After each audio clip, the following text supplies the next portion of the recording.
अब हमारे संसद भवन से दान पेटी चोरी हो गई और कहा जा रहा है कि ये चंदा चोर पेटी चोरी कर ले गए। लेकिन विपक्ष के सांसदों ने चोरी करने वाले को धर दबोचा और जिस समय ये चंदा चोर दबोचा गया उस समय पूरे परिसर में बस एक ही आवाज गूंज रही थी, चंदा चोर गद्दी छोड़, चंदा चोर गद्दी छोड़।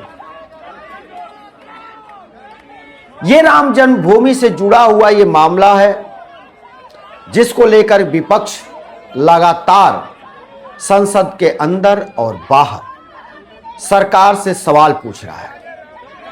और आज कुछ ऐसा ही हुआ संसद परिसर में जहां बीजेपी और आरएसएस को विपक्ष ने कटघरे में खड़ा किया और राम मंदिर के चंदा चोरी का एक तरह से प्रतीकात्मक दोषी ठहराया।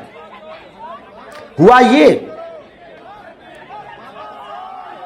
कि पप्पू यादव जो बिहार के पूर्णिया से निर्दल सांसद हैं, वो गेरुआ वस्त्र धारण कर पुजारी के वेश में संसद परिसर पहुंचे और वहां जाकर वो बैठ गए चंदा लेने के लिए, यानी चढ़ावा लेने के लिए पुजारी के वेश में। उनका साथ दे रही थी मुरादाबाद से सांसद रुचि वीरा, समाजवादी पार्टी की नेता।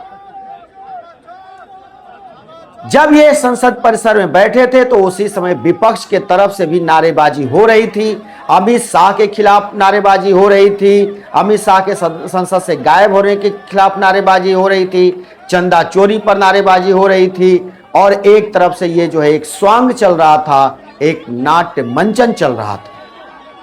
विपक्ष के नेता एलओपी राहुल गांधी वहां पहुंचते हैं, पहले पप्पू यादव को प्रणाम करते हैं, सिर झुकाते हैं, फिर कुछ वो चंदा देते हैं, चढ़ावा चढ़ाते हैं। पप्पू यादव उसको अपने पॉकेट में रखने लगते हैं, जेब में रखने लगते हैं। जो वहां पर महिला सांसद रुचि वीरा जो वहां बैठी रहती हैं वो उनसे छीना झपटी करने लगती हैं, वो नहीं देते हैं। उसके बाद कई और सांसद वहां चढ़ाते हैं, वो और पप्पू यादव सबको लेकर के भागने का प्रयास करते हैं।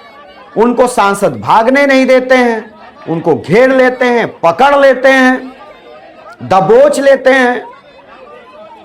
तभी वहां पहुंच जाते हैं अयोध्या के सांसद अवधेश प्रसाद। अब अवधेश प्रसाद को देख करके पप्पू यादव घबरा जाते हैं, बार बार उनके पैर पर गिरने लगते हैं कि हमको माफ कर दीजिए, हमको माफ कर दीजिए। और पप्पू यादव फिर वहां से अपना दंड कमंडल उठा करके सब खड़े होते हैं, भागने का प्रयास करते हैं, लेकिन अन्य जो सांसद हैं वो उनको दबोच लेते हैं और उनके सारे सामान वहीं बिखर जाते हैं। इस दौरान लगातार एक ही नारा गूंजता वहां पर सुनाई दिया, चंदा चोर गद्दी छोड़, चंदा चोर गद्दी छोड़। ये जो माहौल बना एक नाट्य मंचन का संसद परिसर में, ये काफी रोचक रहा।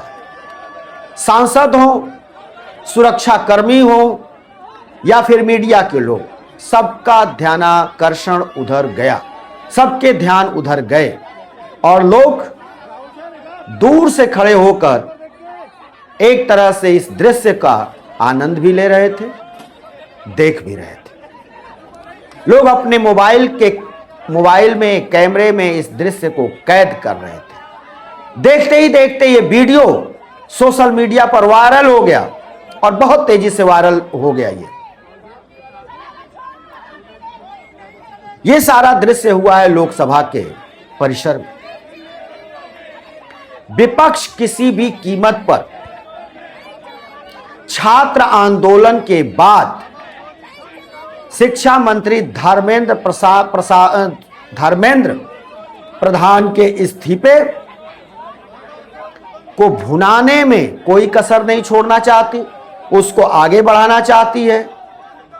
इसी के साथ जंतर मंतर पर पैलेट गन चलाने और पुलिस द्वारा लाठियों में किल लगा करके छात्रों को मारे जाने के मुद्दे को भी विपक्ष लगातार उठा रहा है। गृह मंत्री अमित शाह से जवाब मांग रहा है। गृह मंत्री अमित शाह सदन से नदारद हैं और ऐसे स्थिति में विपक्ष अब गृह मंत्री से इस्तीफा भी मांग रहा है। विपक्ष के भी हौसले बुलंद हैं और विपक्ष अयोध्या के राम मंदिर में चढ़ावा चोरी, चंदा चोरी और धर्मेंद्र प्रधान के इस्तीफे को वो आगे ले जाने को तैयार है। वो उसको कहीं छोड़ने को तैयार नहीं है, छोड़ने की स्थिति में नहीं है। वो उसको आगे ले जाने के लिए लगातार कोशिश कर रही है, प्रयास कर रही है। राम मंदिर चढ़ावा चोरी से जुड़ा एक और मामला है। विपक्ष समाजवादी पार्टी के तरफ से लोकसभा में हर दिन ये मुद्दा उठाया जा रहा है। बाहर समाजवादी पार्टी के नेता प्रतिदिन कई दिनों से लगातार दान पात्र लेकर जाते हैं, सांसदों से उसमें चंदा इकट्ठा करते हैं। ये एक प्रतीकात्मक विरोध समाजवादी पार्टी का लगातार चल रहा है। समाजवादी पार्टी के मुखिया अखिलेश यादव की पत्नी डिंपल यादव को भी देखा गया है दान पात्र लेकर परिसर में जाना और लोगों से चंदा इकट्ठा करना।